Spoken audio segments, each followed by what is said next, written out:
Happy Monday.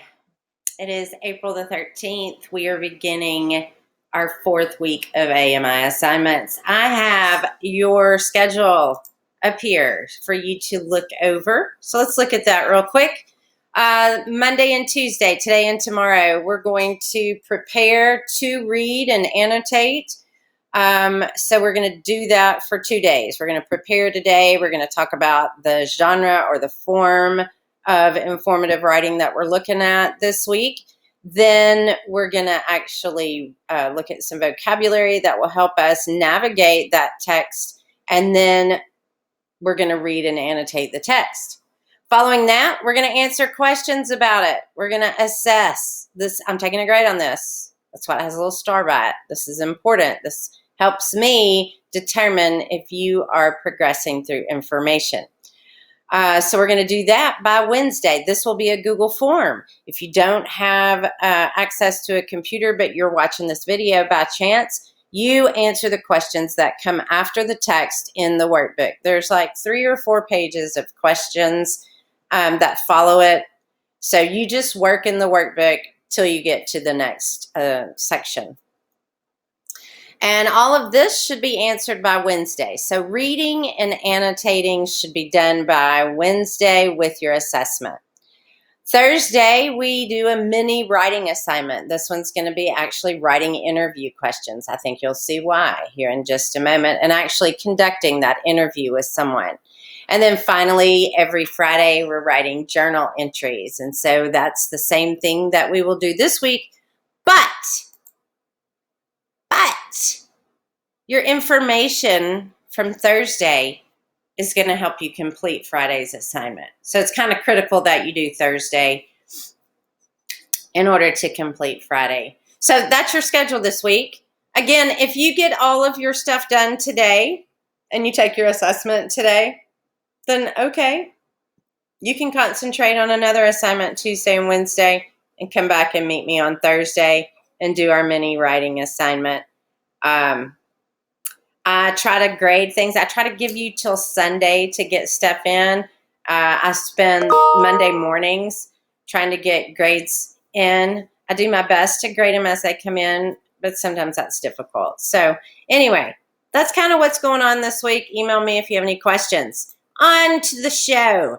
Interviewing. We're going to talk about interviews this week. That's our informative type of writing that we're going to be looking at. Interviews are really cool. They're not just to get a job. Sometimes we want specific information from people, and so we interview them. Think of newspapers, magazines, radio, television. We do all sorts of interviews. Talk show hosts, Ellen DeGeneres, when she hosts her show, she asks questions of famous people that she has come visit her show.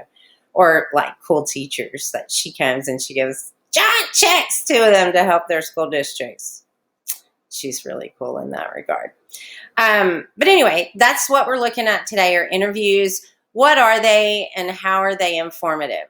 So they do convey information and they help us understand an idea or a concept better. They do that by asking specific questions. So the interview is truly, guided by the questions and the types of questions that people are asked, directs the type of information that you're getting from them. So in a way, you have more power as a writer to choose what information you're getting. It's not like that if you read an article. You just have to read the article and the information that someone included. If you're actually getting to ask the questions, then you drive what information you're getting.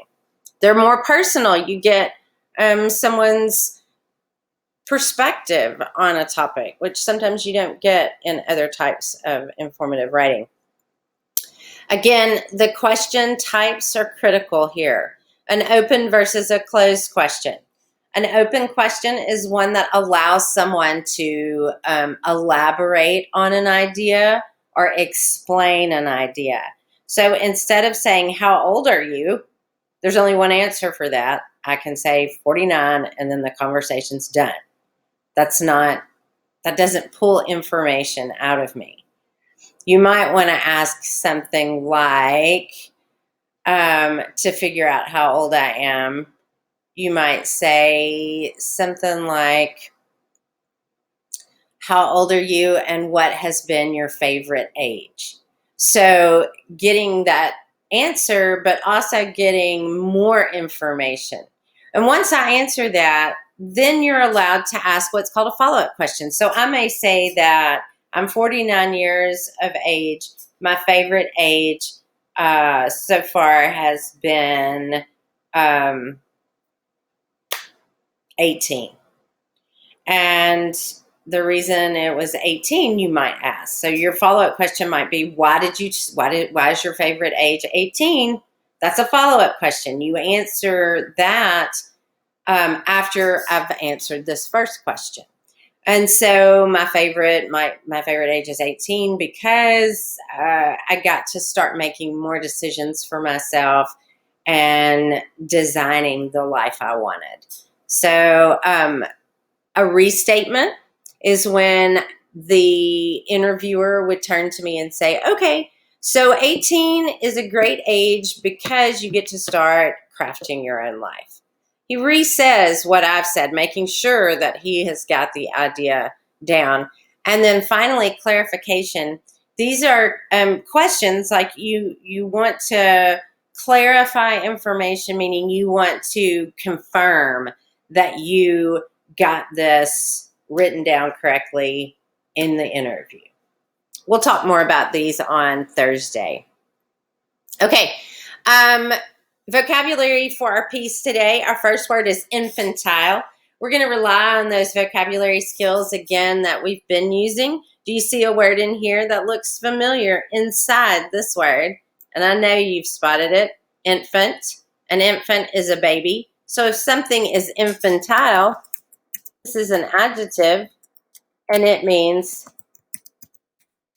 maybe I should learn to spell, childish, right? So my infantile behavior sometimes is not considered professional. Okay, next, let's do that again with our next word, dependency. Again, I know you see that right there, depend. And what does it mean to depend on someone?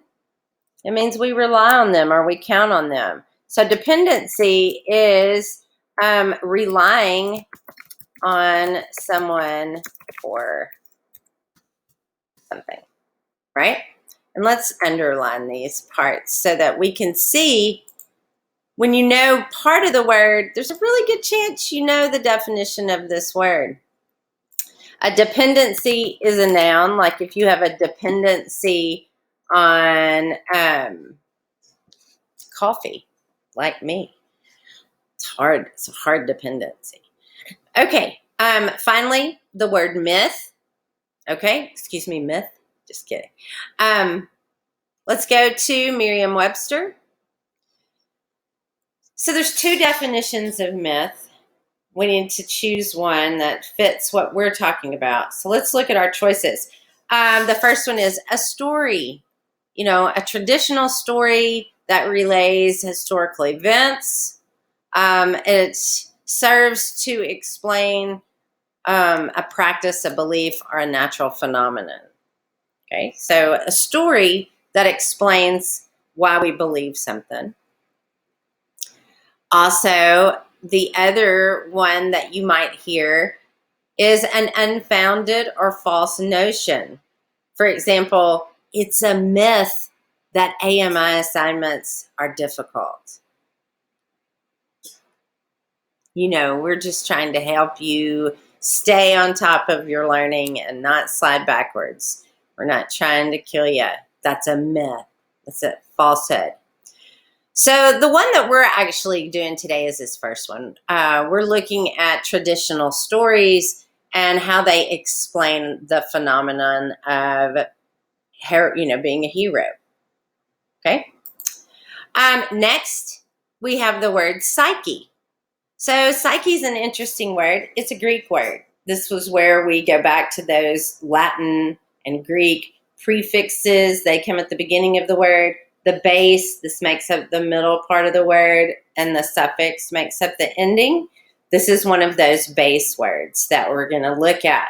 So it has a great, interesting story. This is going to wrap us up today. Again, we're just getting ready to read this piece. We're making sure that we understand these vocabulary words. We are reviewing how do we figure out a word when we don't know it.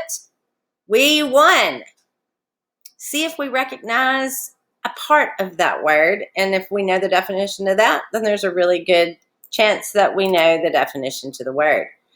We can use the dictionary and look at what the definitions are and see which one fits in the context of our story. So I think when we see this word tomorrow, because we know that there's two different definitions, we'll be able to see that the first one really fits the bill for what we're doing.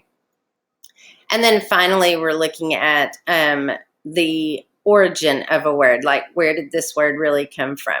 So let's end with that today. These words will be a part of your assessment, so make sure that you've gone over them. And here we go.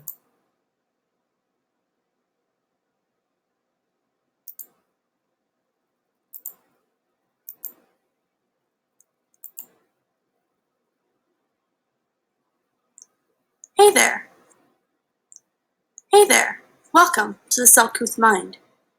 You've probably heard the term psyche before, but what does it mean? The Oxford English Dictionary has two main definitions. One refers to the psyche butterfly, but the more familiar meaning is the philosophical or psychological one, in which psyche refers to the mind, soul, or spirit as distinguished from the body, or the whole conscious or unconscious mind. The first use of the term in connection with psychology was in 1910 by Carl Jung, although the term had been in use since the 1640s in philosophical discussions about the body and the soul. The word psyche is taken directly from the Greek word psyche, which means breath or life. Psyche was also the Greek goddess of the soul. The only complete version of the Psyche myth is found in a 2nd century AD Latin work, Metamorphosis by Apuleius, which is better known as the Golden Ass. The myth goes like this. Once upon a time, there was a beautiful young woman named Psyche. She was so beautiful that people started worshipping her instead of Aphrodite, the goddess of love and beauty. This made Aphrodite very angry. She commanded her son Eros to make Psyche fall in love with a hideous monster as a punishment. However, when Eros saw how beautiful she was, he ended up falling in love with her himself. Psyche's father was afraid that the gods would punish the family because the people were worshipping Psyche, so he sought advice from Apollo's oracle. He was advised to leave her on a lonely mountaintop where an evil spirit feared by the gods lived. He followed this advice, and Psyche was abandoned to her fate. However, Eros was watching out for her and sent the west wind, Zephyrus, to rescue her. She was brought to Eros' secret palace to live. At night, Eros would come to visit her, taking care that she never saw his face. Things were all good for a while, but eventually Psyche became lonely. She asked to have her sisters visit her, and Eros hesitantly agreed.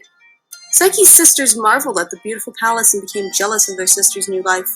They convinced her that she was married to a snake who would eat her while she slept if she didn't kill it. She believed them and made preparations to kill the snake that night. As usual, Eros visited her that night. After he fell asleep, Psyche lit an oil lamp so she could see to kill the snake. However, instead of a snake, she saw Eros and immediately fell in love with him. Unfortunately, she accidentally dropped hot oil from the lamp at him, waking him up. Eros was furious that she had disobeyed him by looking at his face, so he kicked her out of the palace. Aphrodite found Psyche and gave her 4 impossible tasks to complete: sorting grains, collecting golden fleece from flesh-eating sheep, retrieving water from the river Styx, and obtaining a box of Persephone's beauty treatment from Hades. Once she had retrieved the box, she opened it out of curiosity. She immediately fell into a death-like sleep until Eros found her and revived her.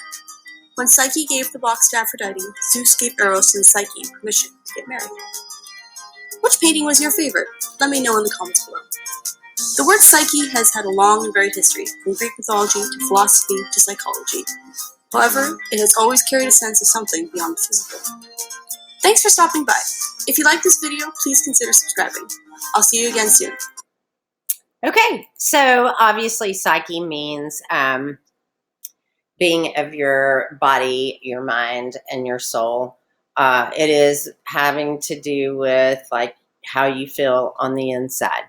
So that's it for today. I will post the reading and a video to go along with that here in just a little bit. So if you want to go ahead and knock out all of your English work today, you can. I will also include on the page the schedule of activities so that you'll know what to do and when as the week progresses. Don't forget to email me if you have questions. I will have a Google Meet this afternoon. I post those over here in Google Classroom. If you are having problems staying on top of your assignments, please notice this little trick over here. Go to those three little lines, go to do, and it will give you a list of your assignments, and it'll out here to the side say missing or turned in. So it will tell you what you're missing. This is a great little secret about Google Classroom that I've learned during our quarantine AMI learning journey. I miss you. I will see you later.